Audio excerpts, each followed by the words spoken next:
किताब बनी है और प्रोफेसर जयशंकर ने लिखा, the merger of Telangana with Andhra was neither unconditional nor was it considered eternal।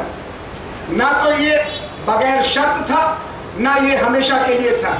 A series of agreements, safeguards, formula, promises, etc. foisted right from day one to the date abundantly make it clear that the merger was unconditional। These promises were made umpteen times and were broken umpteen times।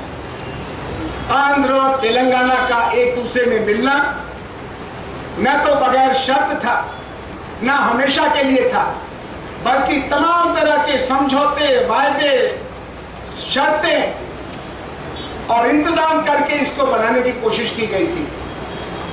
और उसके बाद जितनी बार शर्तें रखी गई, वायदे किए गए, उतनी ही बार इसको तोड़ा भी गया।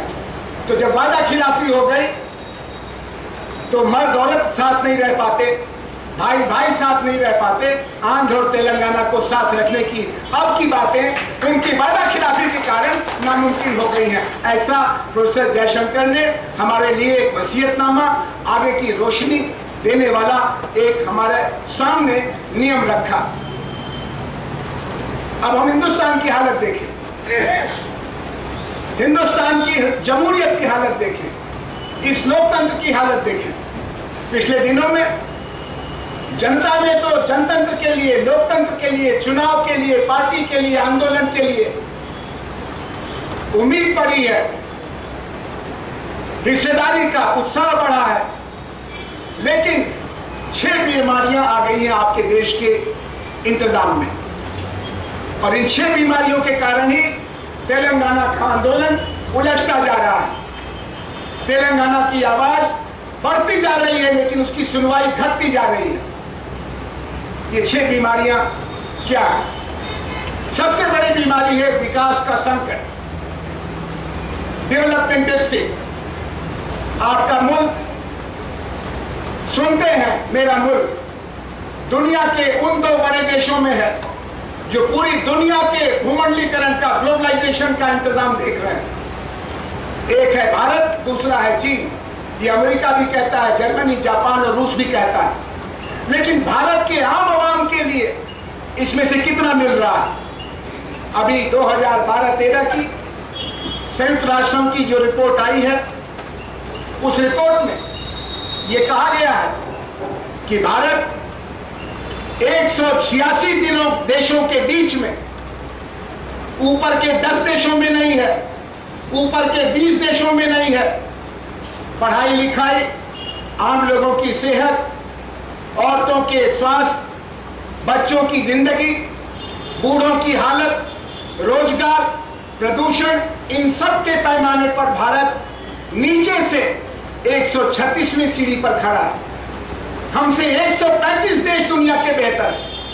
उसमें बगल का श्रीलंका भी है, ऊपर का भूटान भी है। क्यों ऐसा हुआ?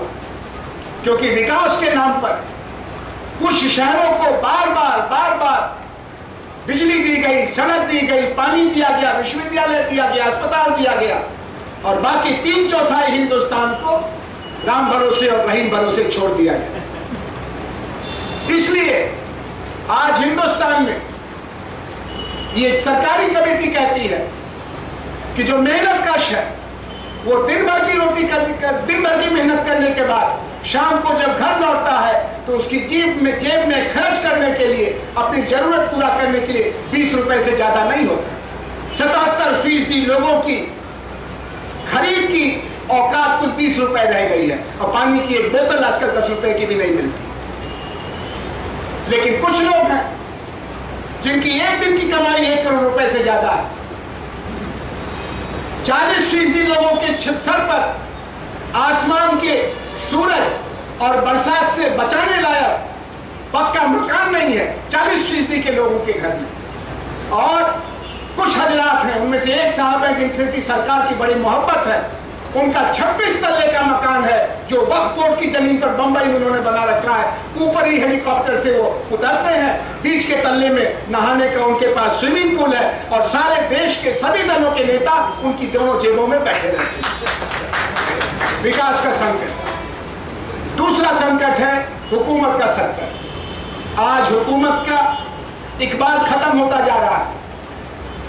आम लोगों को पुलिस थाने से लेकर के स्कूल अस्पताल तक गवर्नेंस के नाम पर, हुकूमत के नाम पर बहुत ज्यादा परेशानियां झेलनी पड़ती हैं और इसकी वजह से लोगों का मन खट्टा हो रहा है।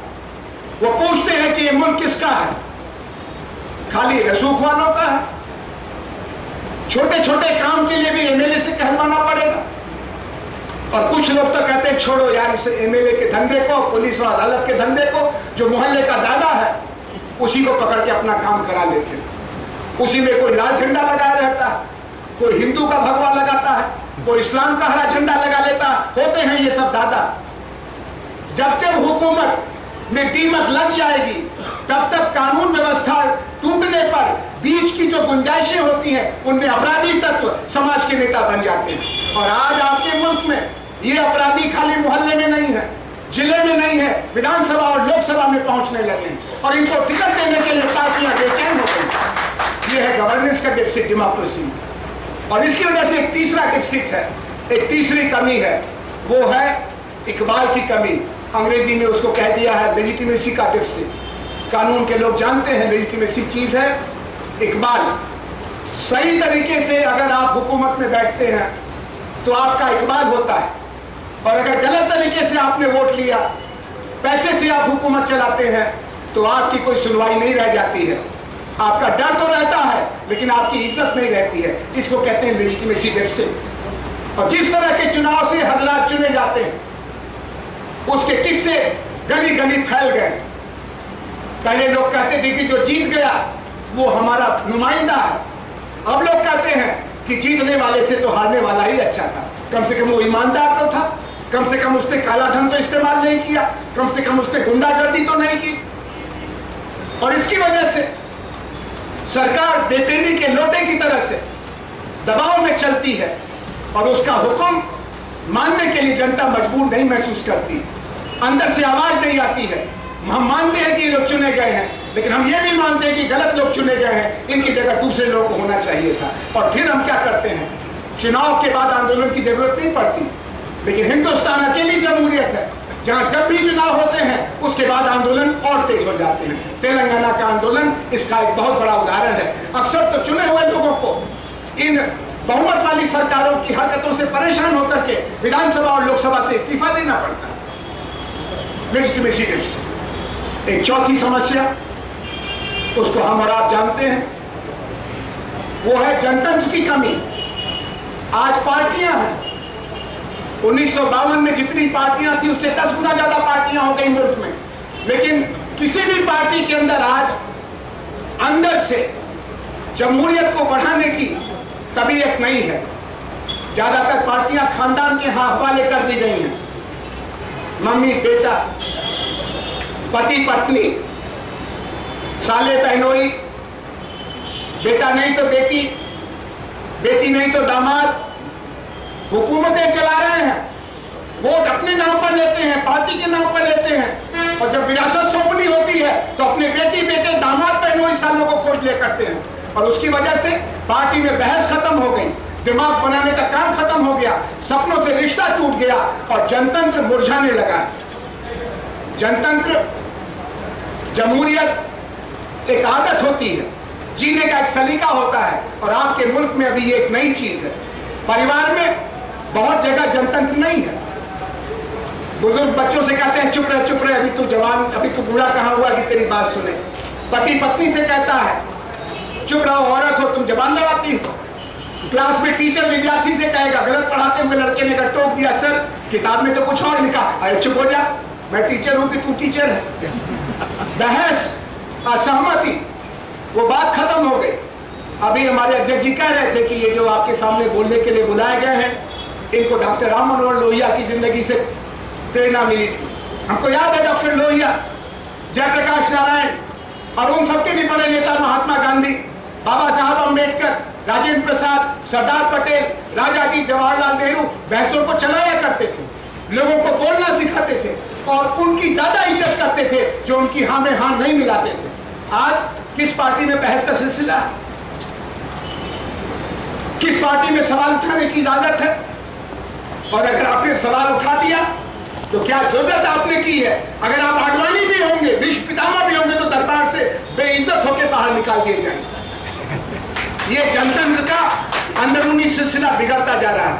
पार्टियों के अंदर जनतंत्र सूख रहा है, विश्वविद्यालयों में जनतंत्र सूख रहा है, मीडिया में जनतंत्र सूख रहा है, और ये डेमोक्रेटिक डेफिसिट हमारे लिए बहुत परेशानी की चीज है। जब जनतंत्र खुलेआम सूखने लगेगा, सुखाया जाएगा, तो फिर आप नक्सलवादियों के इस तर्क का मुकाबला नहीं कर सकते हैं कि ये नकली जमहूरियत है। असली जमहूरियत लानी है तो हमारे पीछे चलो। और एक पांचवी चीज है जिसके लिए हम नेताओं को दोष नहीं दे सकते। वो पांचवी कमी ऐसी है जिसको दूर करने में प्रोफेसर जयशंकर जैसे लोगों ने बड़ा योगदान किया है, और उसको आप कह सकते हैं नागरिकता की कमी। मैं भारत का तो हूं, लेकिन मैं भारतीय नहीं हूं। मेरी जाति, मेरा धर्म, मेरा इलाका वो भारत से बड़ा हो गया। मुझे सरोकार नहीं है औरों से। औरों के आंसू देख के मेरा दिल नहीं पिघलता। और हम उनकी संतान है जिन्होंने हमको आजाद कराने के लिए सरे जवानी फांसी का फंदा चूमा था, भगत सिंह, चंद्रशेखर आजाद, अशफाक उल्लाह। हम वो हैं जिनके लिए गांधी अनशन करते थे। दिनों दिन दंगा हुआ बंबई में, दंगा हुआ बिहार में, और गांधी अनशन करते थे साबरमती में। हम उनके बेटे बेटियां। दिल्ली में एक लड़की और उसका दोस्त 2 घंटे तक गुंडों की दरिंदगी का शिकार होने के बाद फेंक दिए गए थे मुख्य सड़क पर। जैसे ये बाहर वाली सड़क है, जाड़े की रात थी, दोनों के बदन पर कपड़े नहीं थे, दोनों मदद के लिए चिल्ला रहे थे, और हमारे जैसे लोग गाड़ी में, स्कूटर में रात के 8 बजे 9 बजे चलते चले गए। किसी ने रुक करके उस रो रही बेटी के आंख के आंसू पोंछने की हिम्मत नहीं की, जरूरत नहीं महसूस की। ये सिटीजनशिप डेफिसिट। हम इस देश को अपना नहीं समझते। हम इस देश के लिए कुछ करने का वक्त नहीं निकाल सकते हैं, और इसमें मैं आपको क्या दोष दूं? हम में से जो जितने पढ़े लिखे हैं, जिनकी जेब में जितना पैसा आ रहा उसको उतना ही कम है, वो जब अपने माँ बाप को नहीं देख पा रहे हैं तो देश तो बहुत दूर की चीज है। और ये जो सिटीजनशिप डेफिसिट है, इसको दूर करने के लिए प्रोफेसर जयशंकर जैसे लोगों को बार बार याद करना पड़ेगा। ये ऐसे लोग थे जिनकी अपनी जिंदगी में कोई कमी नहीं थी, लेकिन हालात को देख करके उनको चैन नहीं पड़ता था, और इसलिए वो कलम से, जुबान से, अपने शरीर की पूरी ताकत से देश की अंदर नागरिकता की भावना पैदा करने की कोशिश करते थे। और ये तेलंगाना आंदोलन उसी नागरिकता की भावना का परिणाम है।